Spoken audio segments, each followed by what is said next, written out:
Good morning, everyone. Welcome to the Hindu analysis on Byjus exam prep IAS, 25th June 2024. Let us see the articles that we are going to cover. Lots of articles today. Now, the first article, Mamata says Bengal must be involved in any talks on sharing of Teesta water. Related to IA, but it is internal politics also. There are talks about Teesta River, of course, the talks about the Farakka barrage. We shall see what exactly these are.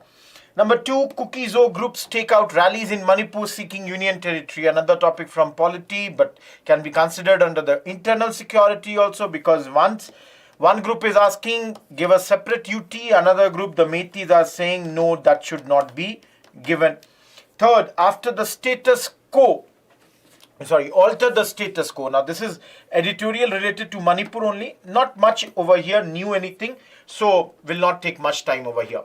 The fourth one, the court spells the way in Himalaya's development, a very lengthy topic, and we shall see this from the angle of environment, some landmark judgments.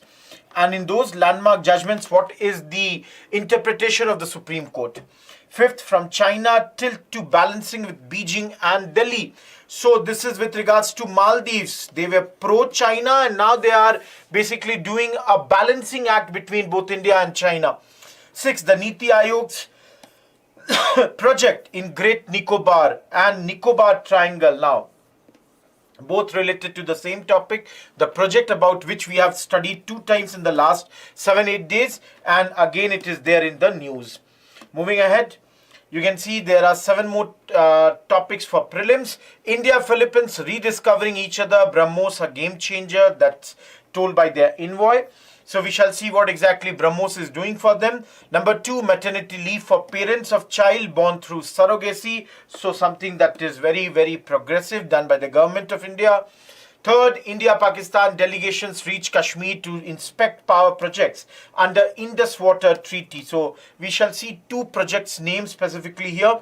Fourth, Kerala House passes resolution to rename the state Keralam. So something very interesting, we shall see, and in future it would keep on coming in news. Fifth, Apple becomes the first target of EU's new digital competition rules aimed at big tech. Now, why is Apple the first target? What they are done, and what is this particular law of EU? We shall see them. Sixth, critical minerals. First 6 blocks awarded. So we shall see where are these blocks awarded and what are these critical minerals.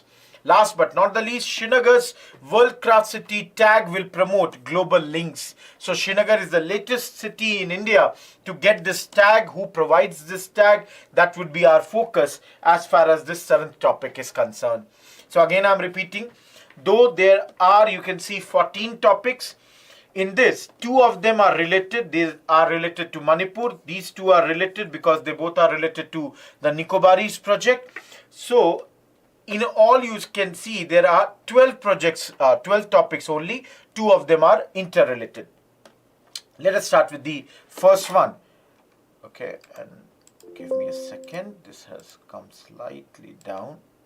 Okay.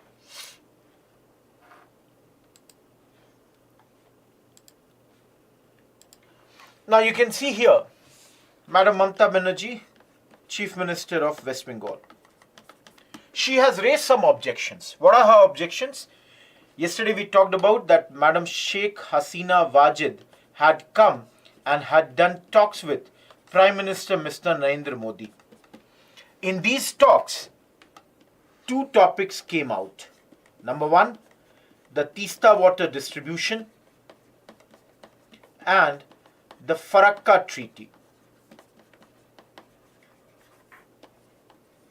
What Madam is saying is that any discussion with regards to Teesta water distribution that is to be shared, or any talks about sharing with Bangladesh, it is going to impact lakhs of people in North Bengal.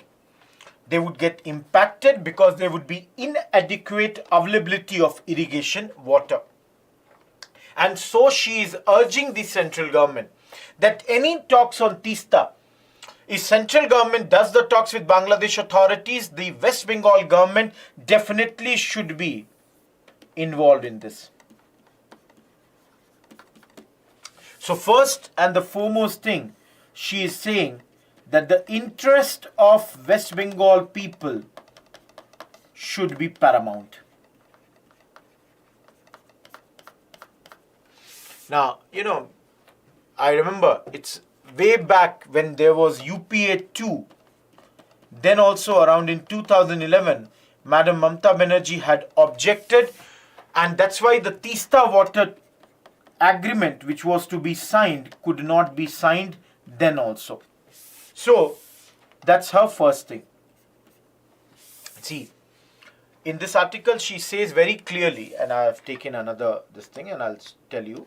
She says that when it comes to relations with Bangladesh, both West Bengal and Bangladesh, they are cooperating.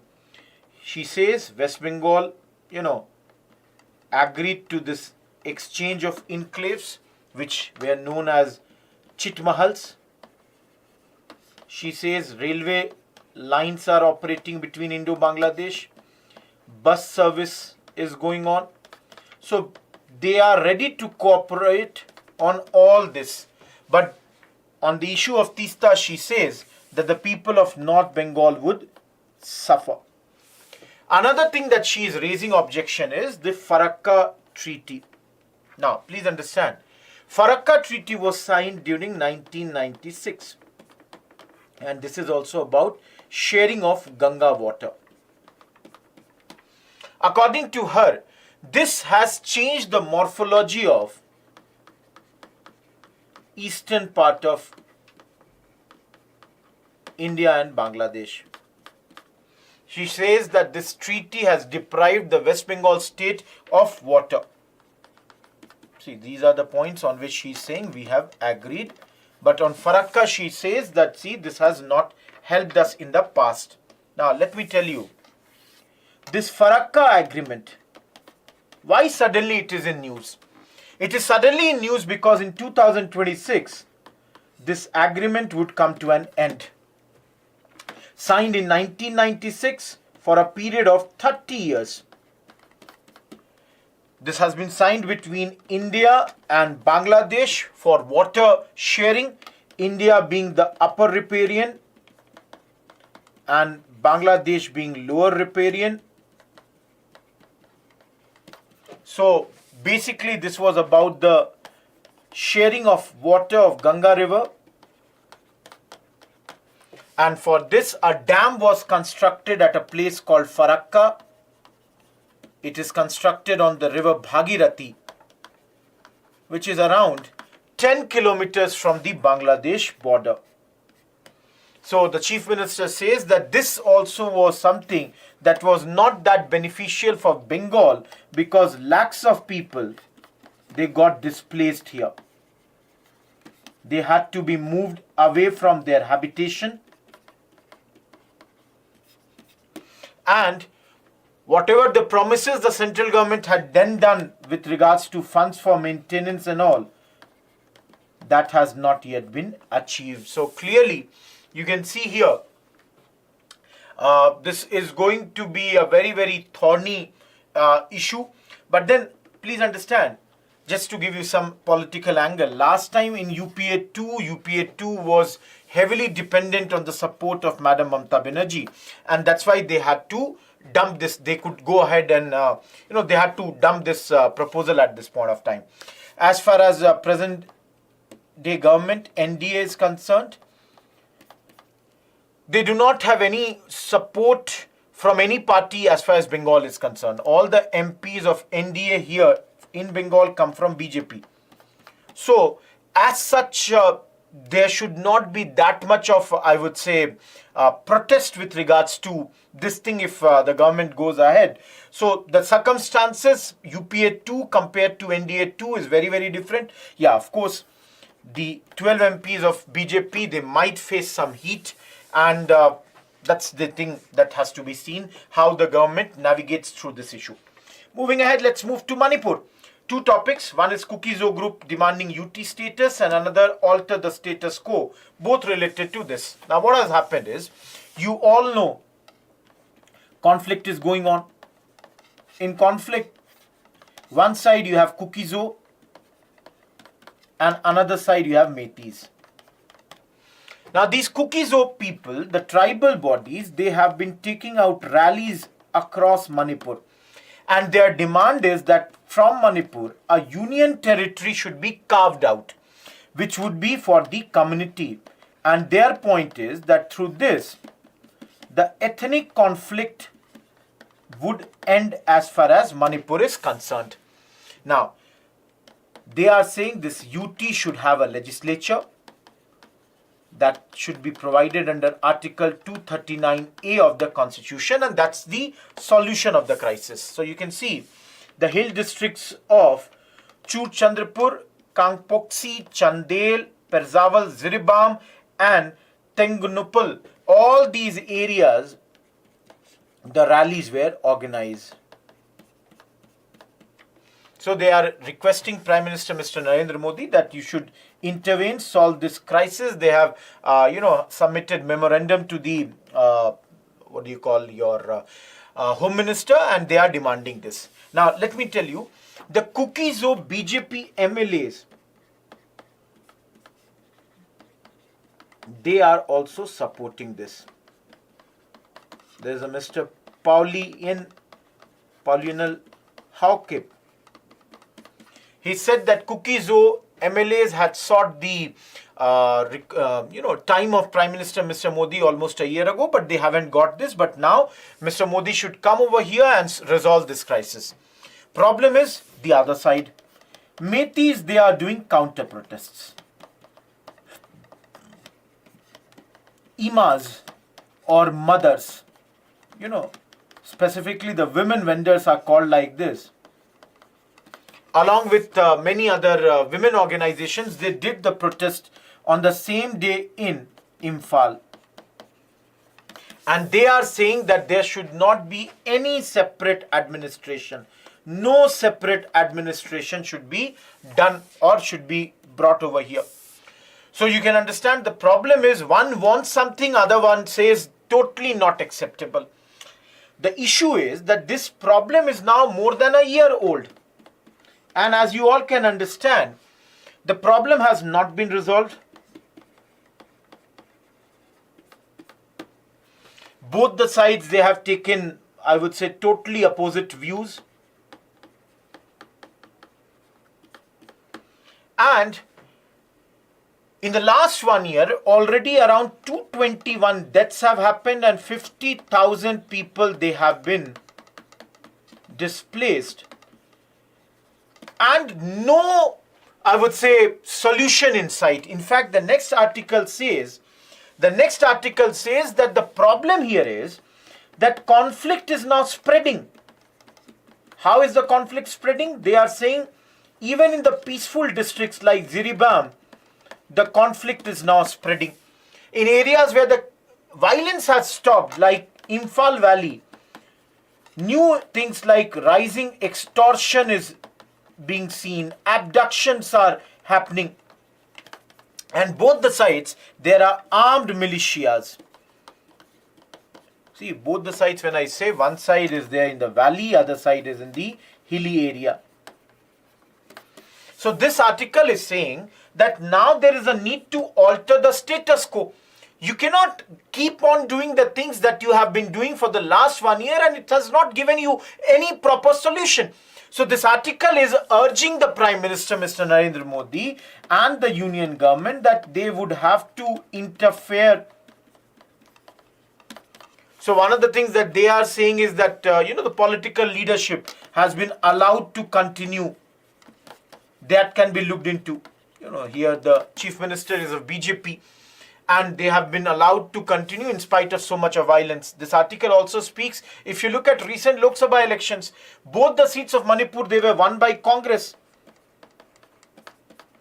They have got decisive wins in both the constituencies of Manipur. That also should, give a hint, both to the union as well as the state government, that they must heed the voice of the people of Manipur. The people of Manipur, they are calling for a change. And this article is saying one of the first things that can be done is a change in leadership. Of course, definitely disarm the militias. So all this is being talked about. Manipur, many times we have already talked about. So nothing new that is coming out of this, but then the demand for UTs and all is growing over here. Now, Madam Archana Vaidya, a natural resource management, environmental law consultant and a governing council member of the Sustainable Development Forum, Himachal Pradesh. She writes this article, "The quote spells the way in Himalaya's development." Now, this is a very good article. There are many interesting points, but then it is a slightly tough article.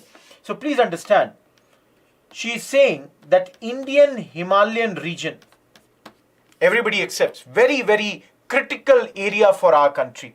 This is India's water tower, as well as it is a critical provider of invaluable ecosystem goods and services. But then she says that in the past, what has happened is the way the development and all has happened has clearly impacted Himalayas. Now she says, in light of the recent judgments that have been given by the Supreme Court, some interesting things come out. I like this line very much. This is in the paragraph number 2. Please note it down. Recent judgment of Supreme Court. She says that Supreme Court is clearly saying nature is not an object of protection, but a subject with fundamental rights, such as right to exist, to survive, and to persist and regenerate vital cycles. So clearly, the tone and tenor of this statement is clearly a sign, of the debate, the environmental debate that is going on, environment, versus development debate that is going on. In this line is clearly a very authoritative statement. She points out to a case also, Ashok Kumar Raghav versus Union of India and others here.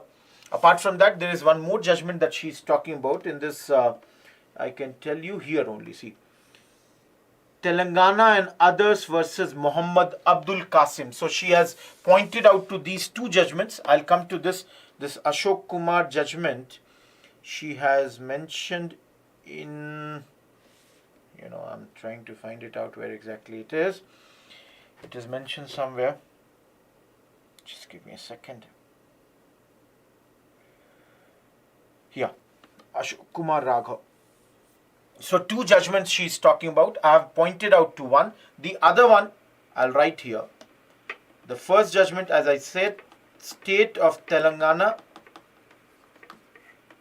versus Muhammad Abdul Qasim. Now in this, she says that court had clearly said that the need of the hour is to adopt a ecocentric view of the environment. Now, further she says that presently in India what we have adopted is a model of destruction. Now let me tell you what exactly is she saying when we talk about model of destruction. She gives example of Himachal Pradesh. As I said at the very beginning, she is concerned with Himachal Pradesh. She is a member of one of the bodies. She says that in the Indian Himalaya region, rampant construction is going on. These construction, they are violating the norms. They violate the regulations. And they violate the court orders also in many cases. The court orders which are given on the river beds and floodplains. So she says that recent flooding that came in Himachal Pradesh, after that the post-analysis that was done, they pointed out that this is the reason that all this happened. Similarly, she gives another example of Sikkim. She says that in Sikkim, the Teesta dam breach that took place again in 2023, all this point out that the development model that we are adopting is total faulty.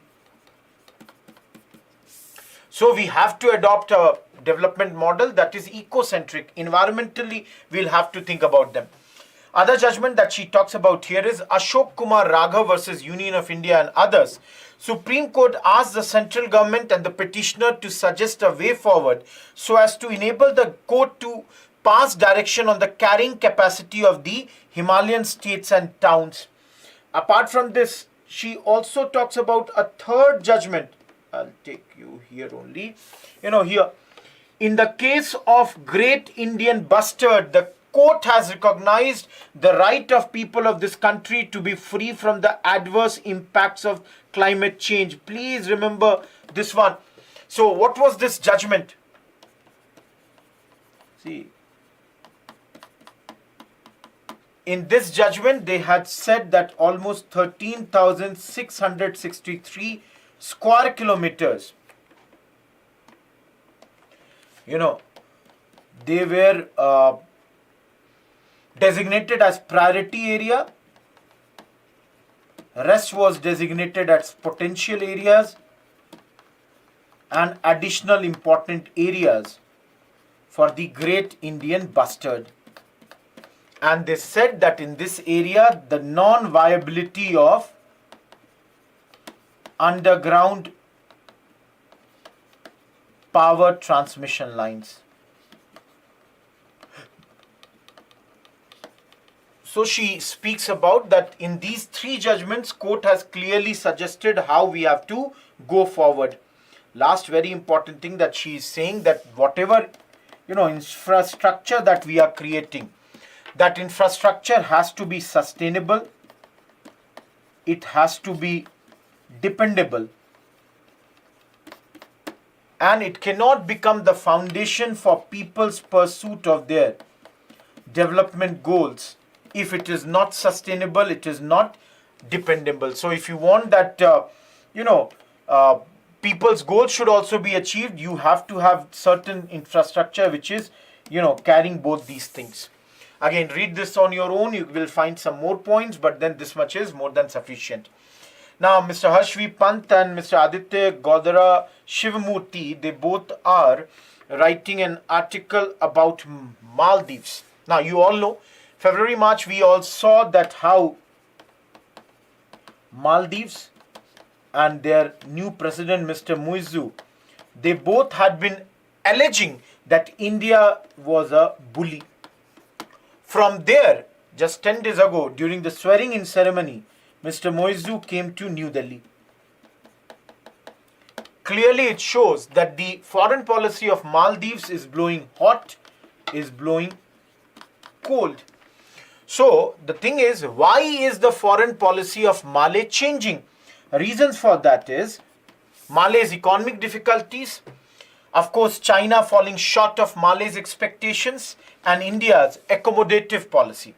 So please understand clearly, Malay's foreign policy is shaped by their domestic as well as external factors. As I said, Mr. Muizzu, when he came to power, he came on the campaign of India out. He was having this anti-India rhetoric. They were having a pro-China narrative. And they were talking that they would reduce the dependence on India, rather they would have better ties with countries like Japan, Saudi Arabia, Turkey, UAE, UK, US, all that. But then, because of three reasons, some changes are visible. Everyone, what are the economic difficulties that Malé is facing? Firstly, Malé is in deep trouble because of the increasing debt maturity, the low revenue that Malé has, and decline in foreign reserves. Now, there is one, this article, if you don't have to go much deeper than this, but you can see in this paragraph, they are mentioned. Malé has a debt to GDP ratio of 110%, foreign reserve of $622 million, annual debt servicing accounts for $1 billion in 2000, for $512 million for 24 and 25, and around $1 billion in 26. So with heavy dependence on imports, fuel inflation, low production base, government is struggling to maintain its foreign reserve. So you can see here, if you simply remember, Mali is having economic difficulties, Mali is having a lot of deep trouble.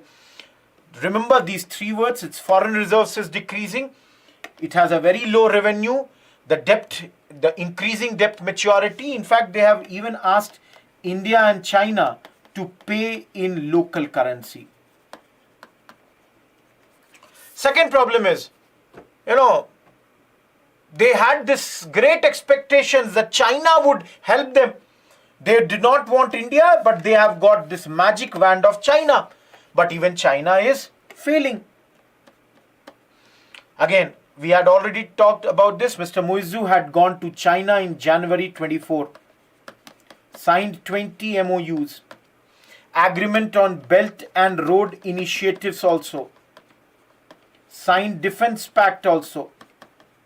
All that they did. But then, beyond a few investment, China is not ready to invest a lot of money in Mali, specifically in its mega infrastructure. Now, why? Again, the same thing. Reports say that Mali owes China around $1.5 billion. China had already given them a 5-year debt relief. But now, it's being disclosed that this debt relief would complicate the prospect for future borrowing. Even the China's, you call them, representatives in Mali, they have made it very, very clear that, see, under these circumstances, it's practically not possible for us to give you some more loan at this point of time. So clearly, China has disappointed them, and there are many other countries who are disappointing them. Third comes India's accommodative policy. India is still treating Mali as the friend in spite of whatever they would have said and done. So when Byjus demanded anything, requested anything, India fulfilled those demands. For example, I'll give you this point. Blue.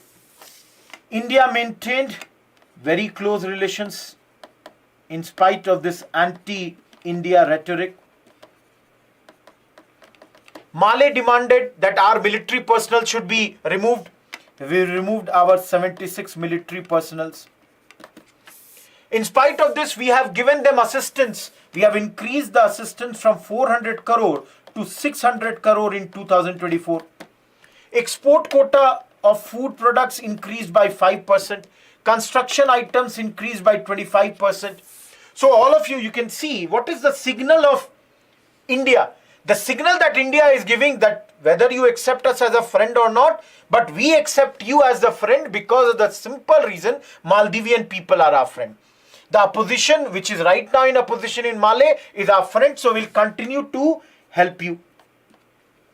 And this is the reason Mali's foreign minister had arrived in India in May. Mali requested, extending a 50 million treasury bill for a year on zero interest through SBI. We fulfilled that also. And that is the reason Mr. Byjus came during the oath-taking ceremony of Prime Minister Mr. Narendra Modi also here. Now, by now you should not feel that Mali has totally changed and become pro-India. Please understand, there are still, they are still pro-China, but then there is definitely an effort on their part to have a pro, or I would say a balancing act with regards to Beijing and Delhi at this point of time. So that much has definitely happened over here. Moving ahead, Niti Aayog's great project in Great Nicobar. Now this one article, I would say you should read on your own. There are so many points here. So many points. You can see I have taken one slide, then 2 slides, 3 slides, 4 slides. So in 4 slides, I have written many, many important points about this. But then everybody should read this one thing, because geography, environment, every angle, this is very, very important. So please remember, 2 times in the past we have seen this article. Why did we see? Congress demanded that immediately suspend this Great Nicobar project, which is being done by or carried out by Niti Aayog. Not only Congress, other parties like CPI-M also, they said that they would scrap this project. And even the Tribal Council of Great Nicobar as well as Little Nicobar, they said that they are opposed to this project. Environmentalists, of course, they are opposing this. So in the first paragraph, who all have opposed this? This is mentioned. Now there is one question, where is Great Nicobar? Which are the communities living over there? Now everyone, where is Great Nicobar? So this portion, where exactly is Great Nicobar? Please remember, you have to study it geographically. You all know Great Nicobar is southern most tip of India. Of course, a part of Andaman and Nicobar Islands, which has almost 600 islands. Completely hilly area, having lush rainforests and almost a rainfall of 350 centimeter annual rainfall. Now in this area, there are many endangered wildlife, as you all can understand. Endangered species include giant leatherback turtle, Nicobar megapod, Great Nicobar crake, and Nicobar crab eating macaw. I'll write here. And the last one is Nicobar tree shrew. So where is Great Nicobar, which, special animals are here, endangered species are here, is mentioned. Now two tribes live in this area. One is Shompen and another is Nicobaris. Shompen, their population is only around 250, mainly live in interior of forests, hunters, gatherers, and they are classified as PVT, particularly vulnerable tribal group. On the other hand, you have Nicobaris who do farming, fishing, and they are divided into two categories: the Great Nicobaris and the Little Nicobaris. They both are using their own separate dialects, all that. Now as far as the Great Nicobaris are concerned, they used to live in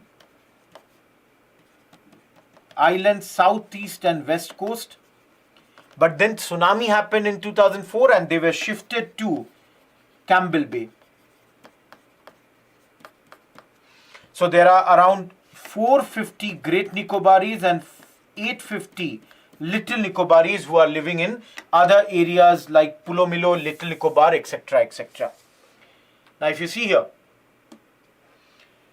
I told you the Nicobaris community practices farming, fishing, having two groups. They use different dialects. Shompen have their own unique language, and they were living in these areas until the tsunami came in 2004. Now they have moved to Campbell Bay.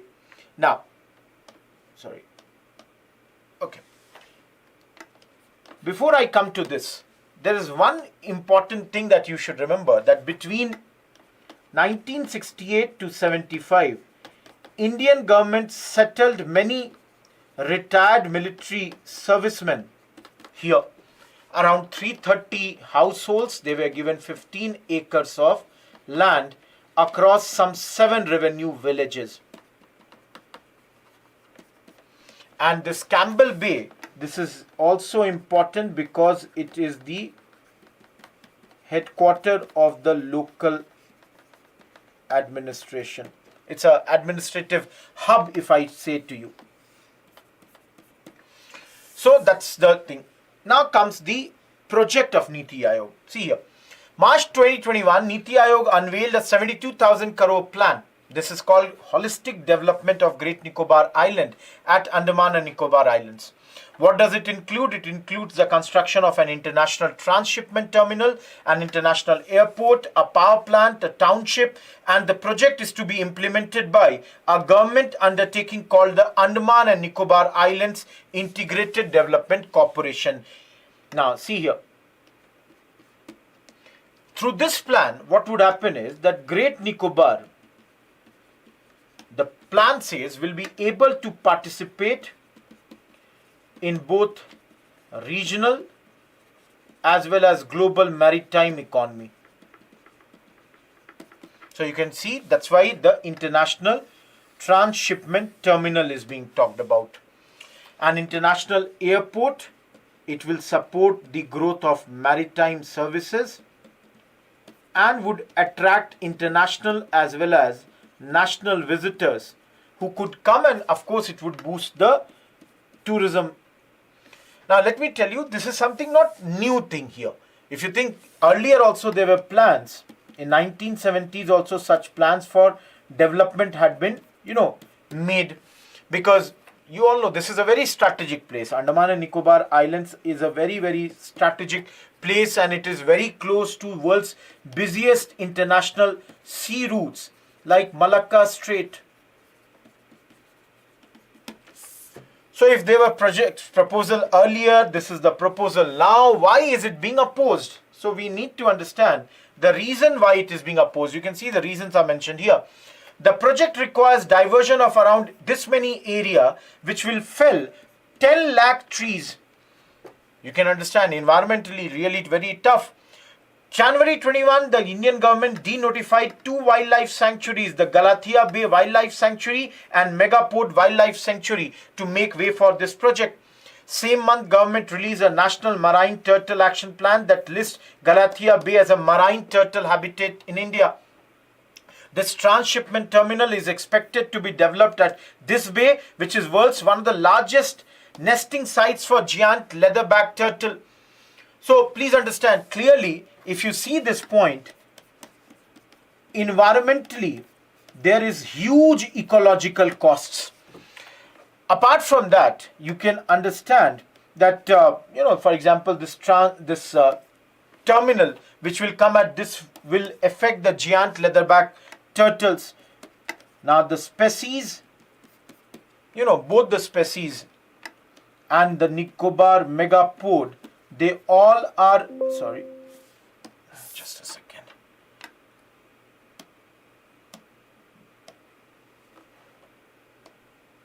They all are in Schedule 1 of the Wildlife Protection Act 1972. The second point why it is being opposed is that tribal rights are also getting violated. See, I told you the tribal council was already opposed to this. They withdrew the no objection certificate that they had given it because they said that the government had concealed some very important info about the use of tribal reserve lands. Now, you can see some of the lands which are classified as uninhabited in Niti Aayog. They are a part of the Great Nicobarese ancestral land. And they have been demanding that this land should be returned to them. Apart from that, we talked about two major tribes, one being Shompen. They would be greatly affected because there is a great threat of disease. They are having little contact with the outside people, but now that would again increase. Last but not the least, there is a big chance of earthquakes in this area. This Andaman and Nicobar Islands, they are closely situated to the Ring of Fire. So seismically, they are very, very active region. And they experience many, earthquakes throughout the year. So all these are the reasons for opposing it. Same, another article on the same topic, nothing new, the same points are there, you can read it, but there's nothing new that is there, not discussed in that. Moving ahead, let us come to the prelims topics. India, Philippines rediscovering each other's BrahMos, a game changer. So please understand, BrahMos cruise missile was supplied by us to Philippines, and the Philippines envoy says that this has resulted in that there is a renaissance as far as India Philippines relation is concerned. They both have rediscovered each other. So if you look into the past, in January 2022, the Philippines concluded a $375 million deal with India for 3 batteries of shore-based anti-ship variant of BrahMos supersonic cruise missiles, thus becoming the first export customer for this joint venture missile between India and Russia. And we delivered this to them in this year, April. So please remember, Philippines is the first, customer for this, and the envoy is saying that this has created a huge new avenues for I would say ties between India and Philippines. One last line that is in the last line of this paragraph: the Philippines armed force are currently in phase 3 modernization termed Horizon 3. Please remember this term, Horizon 3.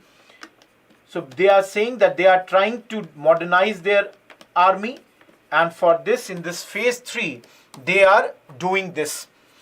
Moving ahead to the next prelims topic, maternity leave for parents of child born through surrogacy. So please understand, Center has released a notification. So now, a women government employee can have 180 days of maternity leave if they are having children through surrogacy. So please understand, through surrogacy, this women government employee, she would be what? A commissioning mother.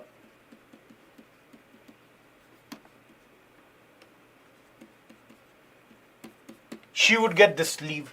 As far as the father is concerned, the commissioning father, their paternity leave would be 15 days.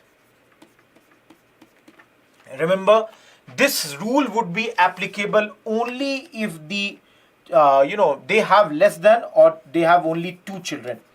So maximum leave that a women government employee can have is 730 days. Earlier there was no such, provision.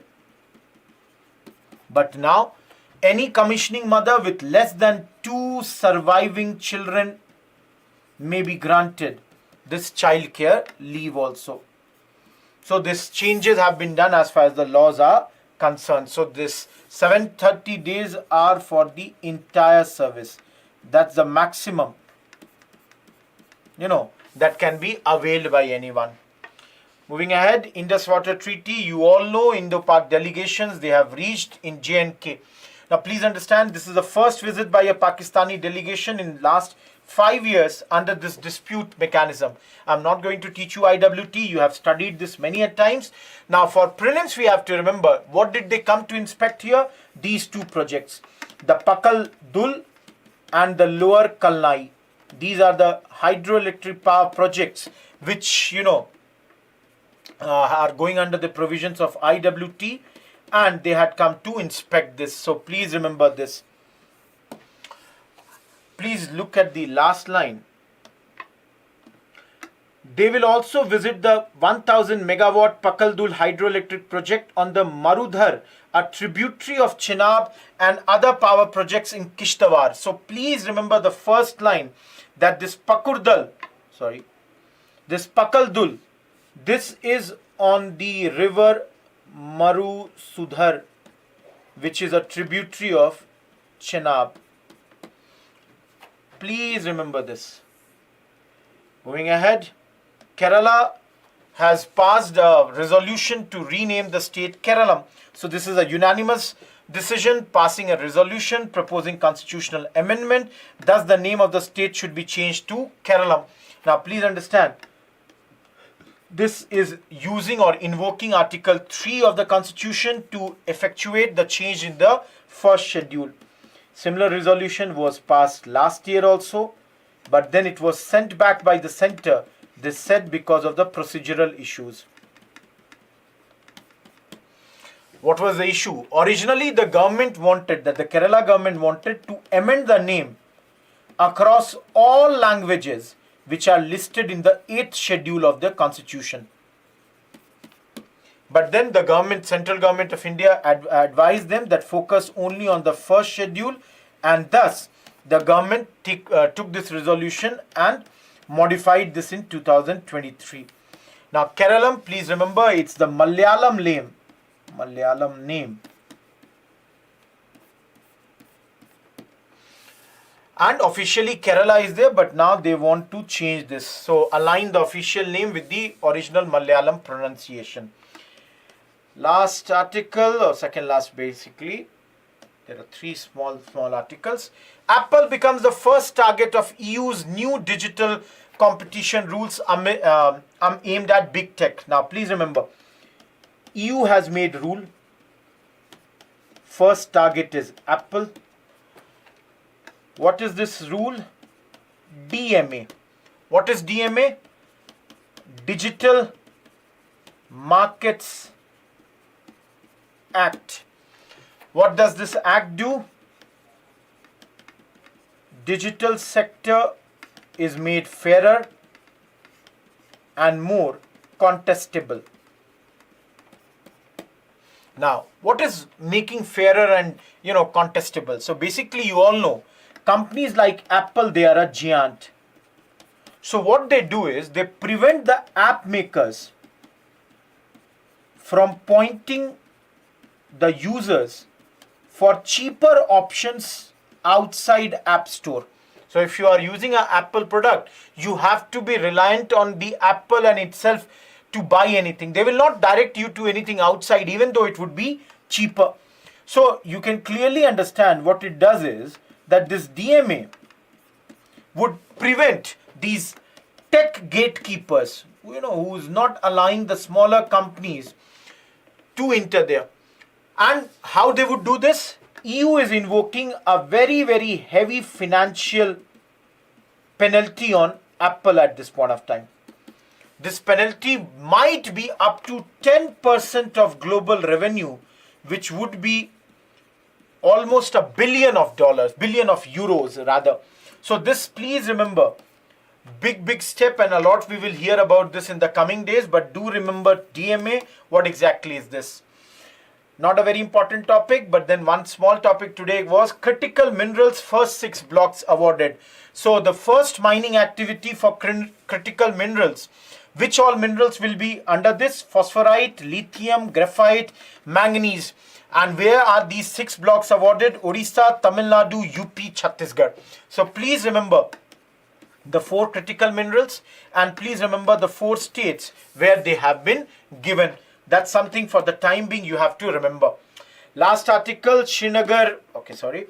World's Graph City tag will promote global links. So what has Srinagar been given? It has been given a World Craft City tag. Who has given it to them? World Crafts Council, which is a NGO. Please remember. See, similar tags have been earlier given to towns like Mamlapuram. It was given around 2015 for stone carving. Similarly, if I remember, Jaipur was given this again in 2015. So there are so many such, cities in India which have been given this. And you can see here, there are 14 Iranian cities listed as craft cities by the council, and the honor for Srinagar will lead to knowledge exchange. So here, this will provide a boost to Kashmir's traditional linkages with Central Asia and Iran. So remember this thing.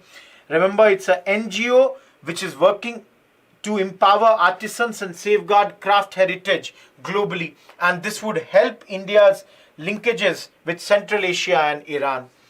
That's all from today's newspaper. What are the 2 questions? The first mains question, explain the importance of the Himalayan region in the context of India and present a framework for its sustainable development. 10 marker, 150 words. Question number 2, explain the various parts of the Great Nicobar Development Project created by Niti Aayog and also discuss the controversial points related to it. 15 marker, 250 words. That's all from today's newspaper analysis. Let us meet again tomorrow, same place, same venue for tomorrow's newspaper analysis. Till then, goodbye. Thank you.